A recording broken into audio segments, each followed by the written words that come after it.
So hello guys, আজকে একটা ছোট্ট মিনি ব্লগ দেখতে বলেছেন কত সুন্দর সুন্দর চড়াইয়ের গোশ।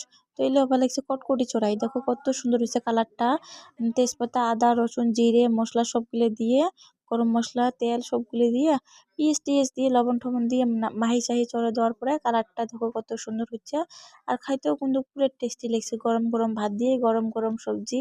তো তোমরা এমন করে বাড়িতে বানিয়ে খাবেন। এটার চড়াইয়ের নাম হয়েছে কটকটি চড়াই। তো গোশগুলো পুরো টেস্ট লাগছে। ভিডিওটা ভালো লাগলে লাইক কমেন্ট সাবস্ক্রাইব করেন। Bye bye.